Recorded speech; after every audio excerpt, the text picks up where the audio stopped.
Aleksia Peleshi, vajza e kryeparlamentarit Niko Peleshi, ka qenë në qendër të vëmendjes së medias, jo vetëm për faktin që është bija e një figure të rëndësishme në politikën shqiptare, por edhe për shkak të jetës së saj private.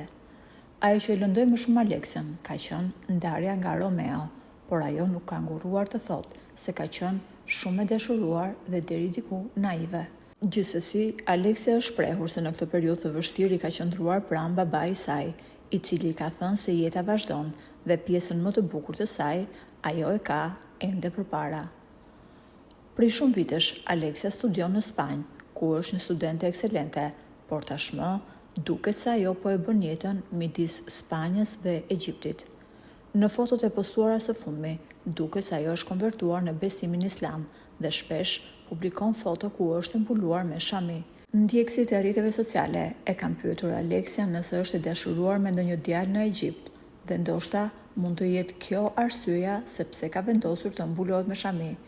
Vajza e kryeparlamentarit është përgjigjur: "Qetësohuni, unë kurrë nuk do konvertohesha për dikë", është shprehur Aleksia, duke shtuar se udhëtimi i saj shpirtëror ka nisur disa vite më parë, kur për herë të parë kishte marrë pjesë në faljen e xhumas. Sipas saj, rruga drejt besimit ka qenë vendimi më i pjekur i jetës së saj.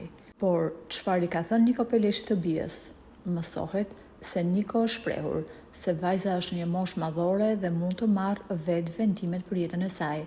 Ai është shprehur: "Unë përkrah çdo vendim të vajzës time, për sa kohë që ky vendim e bën atë të lumtur."